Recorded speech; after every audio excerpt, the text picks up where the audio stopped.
everyone. Good morning and welcome to today's The Hindu News Analysis. In today's video, we'll be discussing about 6 important articles which are mentioned in the Hindu newspaper today. Myself, Nitin K. Biju, I'll be appearing for the civil service interview this year. Before going to the article, try to attempt the practice question by yourself. We'll come back to the same question after we discuss the relevant article. Coming to the first article. At the edge of a new nuclear arms race. In mid April, a report issued by the United States Department raised concerns that China might be conducting nuclear tests with low yields at its Lob Nur test site in violation of the CTBT. CTBT means Comprehensive Nuclear Test Ban Treaty undertakings. Okay. The US report also claims that Russia has been conducting nuclear weapons experiments which were inconsistent with zero yield under under the CTBT. So we'll see what this zero yield means.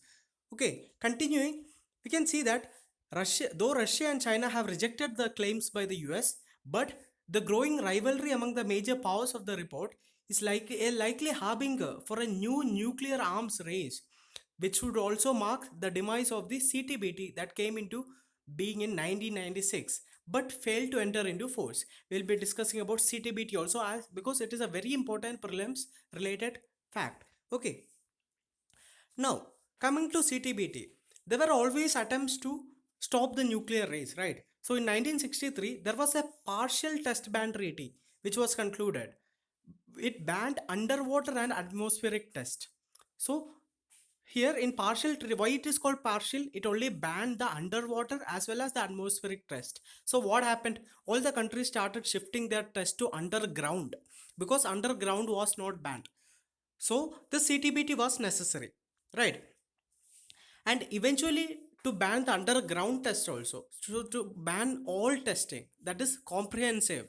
So the US came up with the idea of a comprehensive test ban as a zero yield test ban that would prohibit supercritical hydronuclear test but not subcritical hydrodynamic nuclear test.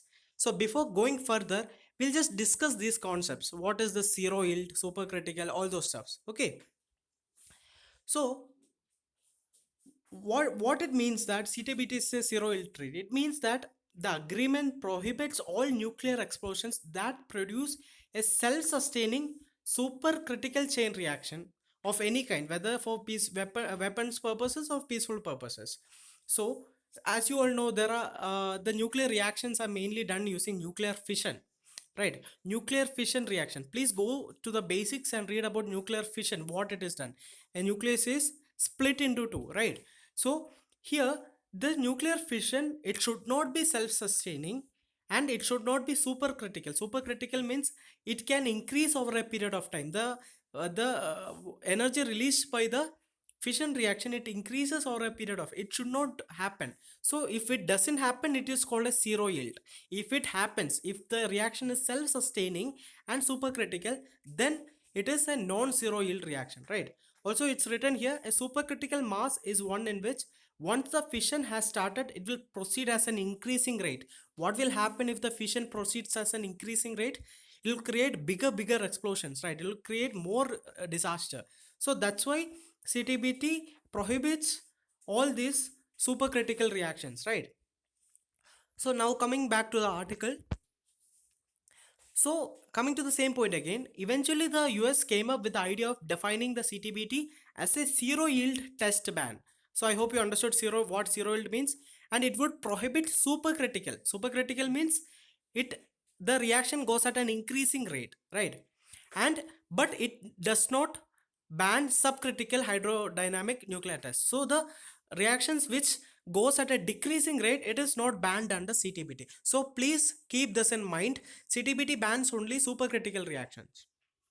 Now, accordingly, the CTBT prohibits all parties from conducting out any nuclear weapon test, explosion, or any other nuclear explosion.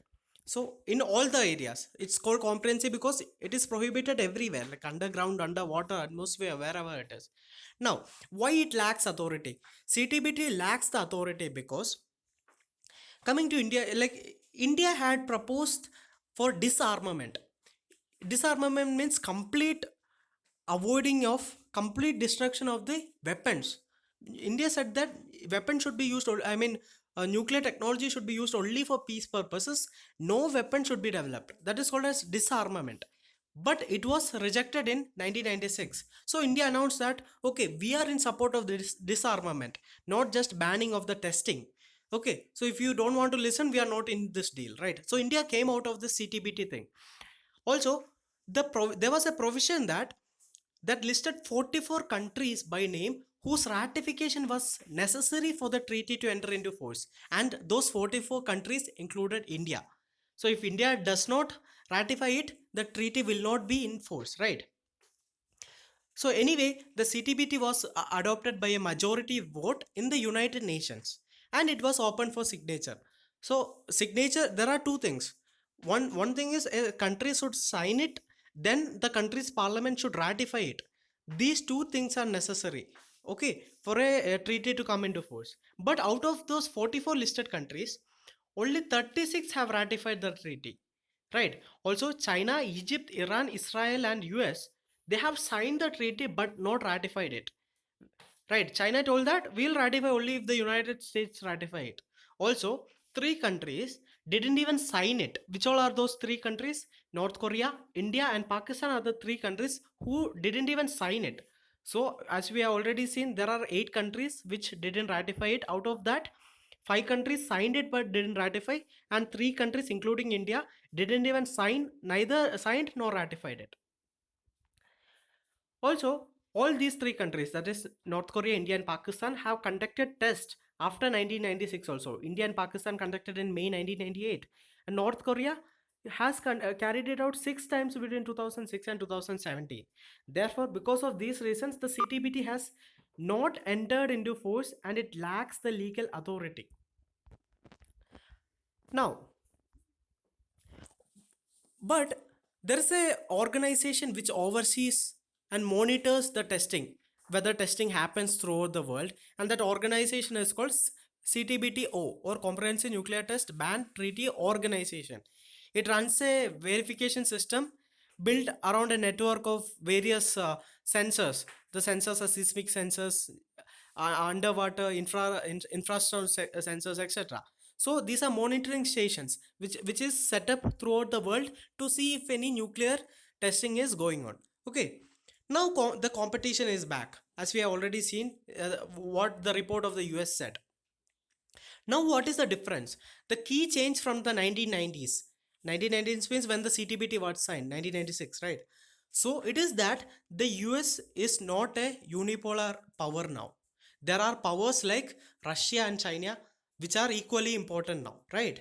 So what happened is, when US fears that Russia and China are conducting tests now, then the US will also start doing it. The US will also start violating the treaty. So this was seen recently because the Trump administration has embarked on a 30-year modernization plan with a price tag of $1.2 trillion. Oh, right. Also, the readiness levels at the Nevada test site. The Nevada test site is the test site of nuclear test site of the USA.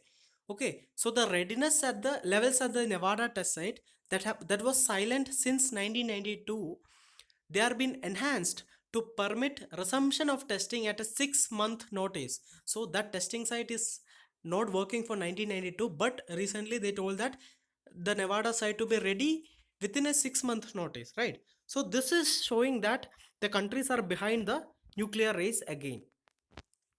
Also, there is another treaty, the New Strategic Arms Reduction Treaty, that is called the New START.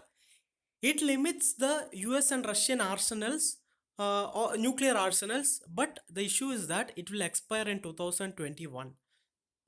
Also, these countries does not seem to have a plan to renew it also. So as the treaty gets over in 2021, if the treaty is not renewed, then it will be an issue, right? So it means that the countries can develop the strategic arms because the treaty is not in force. Also, China is also not under this treaty. This treaty is between only US and Russia, right? So the Trump wants China to bring into some kind of nuclear controls. But China has avoided this, telling that, see, USA and Russia, you both guys have 90% of the nuclear arsenals. we don't have that much, right? So every control should be focused on US and Russia. That is China's stance. Anyway, tensions with China are already high between the US and China, with trade and technology disputes, militarization of South China Sea, and the most recently with the novel coronavirus pandemic. So the US could be preparing the ground for resuming testing at Nevada, which is a very dangerous sign. Okay, it can start another nuclear race. So, and this resumption of nuclear testing, it will be the signal of the demise of the ill-fated CTBT, marking the beginnings of a new nuclear arms race. Right. So this is a very important article. It provides many important information regarding the evolution of the nuclear treaty, all those things. Now coming to the prelims related facts, coming to CTBT. As we have already seen, CTBT, it is a multilateral treaty that bans all nuclear explosions for both civilian and military purposes in all environments. So just highlight on these words, both civilian and military purposes in all environments, underwater, underground, atmosphere. So that is why this treaty is called as comprehensive treaty. Okay, so just focus on the word comprehensive.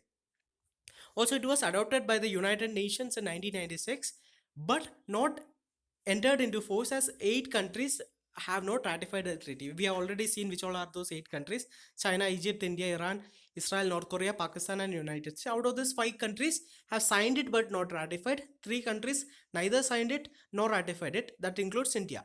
Okay. Now, we have already seen what is a zero ill treaty. You can just pause it and read it once more. Okay. Now, coming to the New START agreement, the Strategic Arms Reduction Treaty. It is a nuclear arms reduction treaty between the United States and the Russian Federation. So this is a bilateral treaty. So unlike CTBT, which is a multilateral treaty, this can be asked as a question. New START is a bilateral treaty, whereas CTBT is a multilateral treaty. And this New START was signed in 2012 in Prague. So it is also called as a Prague Treaty. Now it is expected to last at least until 2021. So after it, if it gets renewed, then it will continue. Otherwise, it will end there. So now coming back to the practice question, consider following about CTBT. First, it is a zero yield treaty. Second, India has ratified this treaty. Which of the following statements are correct? We know the first statement is correct. It is a zero yield treaty. We have learned about supercritical, zero yield, all those stuff. And so first statement 1 is correct. Statement 2, India has ratified this treaty. No, this is not wrong. India has neither signed nor ratified this treaty, right? So which of the statements are correct? Only one. Option A, only one is the answer. Now, coming to the the editorial of today. Safe return. Amid the COVID-19 crisis, the distress faced by the migrant workers must not be ignored. As we all know, migrant workers face the most difficult situation at this times, as we have seen many people, migrants were walking in highways towards the native states, right? So, a month after one of the most stringent global lockdown was imposed in India to tackle the pandemic, the travails, that is the problems of the migrant workers, have shown no signs of ending. Thousands continue to travel long distances, mostly by foot, to escape distress conditions or to their families. Also, the people who have not gone, they're stranded. Meanwhile, lakhs of workers who are dependent upon daily and casual labor are still stranded in Mumbai and Delhi without wages. This is a very difficult condition for people who earn daily wages. They don't have a regular monthly salary. If one day of work is not there, then they don't have money that day, right? So that is the issue with daily wages. Also, with the ongoing lockdown hurting the economy, the finance ministry's relief measures have been insufficient in providing for their needs. Some migrant workers who stare at a continuing loss of livelihood in their adopted place of work are better off depending on the social safety nets and familial support structures in their native places. As we all know, these migrant workers will be more safe in their own native places, right? Because there is a village there, they have a family there, and they will have some social security nets. Community support will be there rather than they are stuck in the urban areas like slums and all, like, right? So it says that they should be allowed to move back. So restarting work under the Manrega, that went dormant in the earlier period of the lockdown has provided an incentive for workers to leave for their native places. As you all know, Manrega is in rural areas, not in urban areas, right? This is an important prelims fact. So, if the migrant workers can go back to their rural native areas, then they can do at least do the Manrega work, right? Because it is resumed recently instead of doing nothing in the urban areas. So, this is also another way forward for the migrants. It is evident that the option of keeping workers at their respective places is no longer viable, and the center must work at ways to allow their transport to their native places. So the lockdown has definitely helped, but it has come as a huge humanitarian and economic cost. And at the center of this humanitarian and economic cost is the migrant laborers, right? Also, the Maharashtra, the state with the highest incidence of COVID-19 cases, they also have the largest number of the migrant workers. They have told the center to plan and resume railway services for the laborers once the lockdown ends in May 3 so that they can go back to their native states, right? Also, the states, the receiving states, like the Madhya Pradesh and Uttar Pradesh, they are the source for migrants mostly. So, the states such as MP and UP are also ready to facilitate their return. So, these steps are welcome, allowing the migrant travel in a safe way by train that provides for with necessary physical distancing. It is the least the government can do. So the article says that the government should at least ensure that the migrant laborers reach back their native states, right? So here another thing is that you need to balance, ensure that they are properly tested so that they won't bring back infection to their rural areas. That is another important thing which should be uh, ensured. Now, we have talked about Manrega, that is Mahatma Gandhi National Rural Employment Guarantee Act. So, right. So, it is an Indian labor law and social security measure that aims to guarantee the right to work. This act was passed in September 2005. Okay. Now, provisions of the act.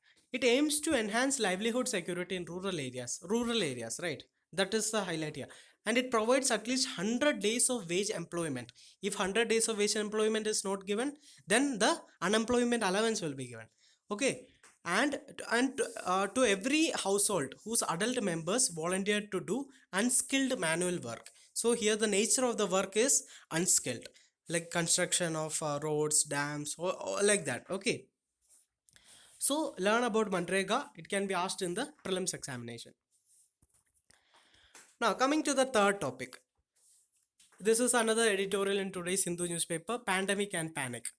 While ensuring social distancing, the government should not trigger crowding through abrupt changes. We might have recently seen that as the Tamil Nadu government order, which intensified the lockdown in Chennai, Coimbatore, Madurai, and Tirupur and Salem, when it happened, the people were in panic.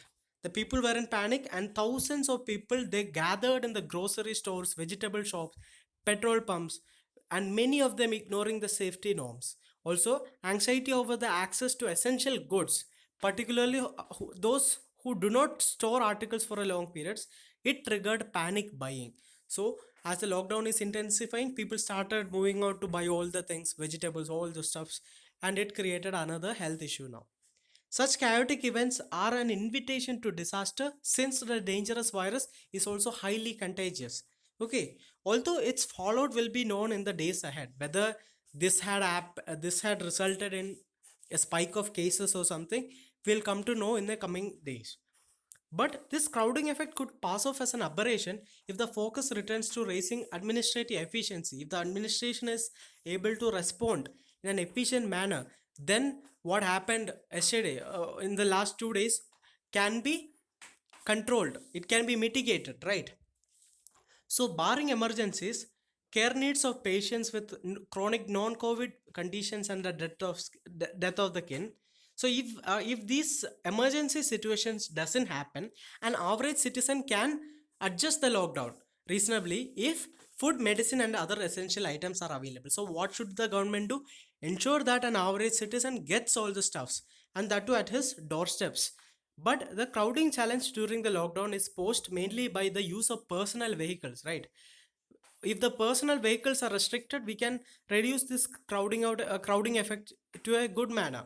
So restricting this is feasible if the government can bring essential articles virtually to one's doorstep or make them available within walking distances.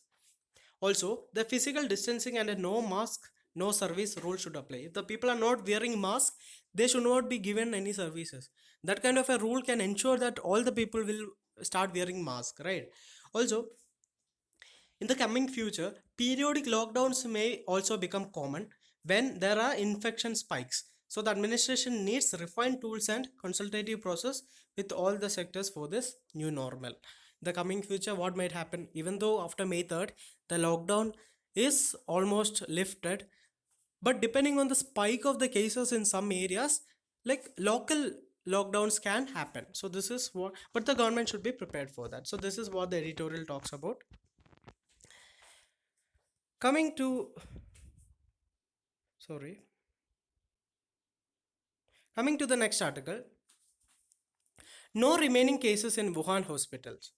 The Chinese city of Wuhan, where the global COVID 19 pandemic had begun, had now no remaining cases in his hospitals, a health official told reporters on Sunday. So, the novel coronavirus is believed to have originated in a wet market in Wuhan, right? So the latest news is that there are no new cases there. And Wuhan has almost completely recovered. That is the news here. So the city has reported that, I mean, the Wuhan city, it had reported 46,452 cases, which is 56% of the Chinese national total. Also, it showed 3,869 deaths. That was 84% of China's total. Also, after this issue had happened, Wuhan and the province of Hubei were put in lockdown near the end of January. Right now, what is happening in China? In China, the issue is not in Wuhan, but the issue has shifted to another place. It is in the northeast border province of Heilongjiang, which has seen large number of imported cases entering from Russia. So as of now, China is also facing the issue of international travel only, right? So the Wuhan condition has been reduced. So that is what the news talks about. Now, coming to the next article. Did SARS COVID virus 2 begin from a lab? You all might have seen that. He heard many newses that this was a biological warfare started by China, all those stuffs. So whether there is any truth in those allegations or not, this article is trying to analyze. So theories about the origin of the COVID-19 outbreak have been spreading as fast as the virus itself. Many have focused on the presence of one of China's most advanced virus research laboratories, that is the Wuhan Institute of Virology. That is, as you know, it is in Wuhan where the infection has started, ground zero place of the infection, right? So the presence of this institute is suggests that COVID-19 may have originated in a lab. So what does the evidence tells us? So before that, this popular lab theory, it was first put forward in Jan 26 article of Washington Times, suggesting that COVID-19 was the result of a biological warfare gone wrong. The article, which also spawned a million WhatsApp forwards, we all kept forwarding it, right, to many people. It also quoted that former Israeli military officer as saying the virus may have originated in a laboratory in the city of Wuhan, linked to China's covert biological weapons program. Everyone has a doubt that China is developing such weapons, all those stuffs, right? So this article raised doubts about that. But the March 17 study by some people of the Columbia University, they concluded the evidence suggested that COVID-19, it was the virus was not engineered.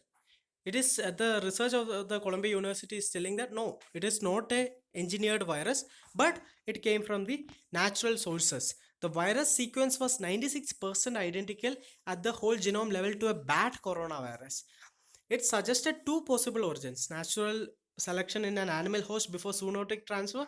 We know that what is zoonotic transfer, diseases which are transferred from animals to human beings, right? So it suggests that it is natural transmission, not artificially prepared by China labs, right? So if we can assume that the origins were natural, still the source remains a mystery. whether the original source, presumably a bat, everyone is thinking that it's a bat, right? Whether it was studied at a lab, as we all know that WIV, that is the Wuhan Institute of Virology, they had a research on bat coronavirus. So it can be possible that the natural source was the lab itself, or it can be sold in a market, or the bat might have infected other animal that was sold in the market, maybe a pangolin. We have heard news about pangolin also. So all these possibilities are there, right? Also, opening up the lab to foreign researchers, it might shed some light, but even that may not quell doubts given the secrecy in which such lab operate, especially the lab is located in China. We all know how much secretive China is. The media freedom is like nil there. Okay, so in this background, whatever China says, it's like unbelievable now. Anyway, in 2018 something happened.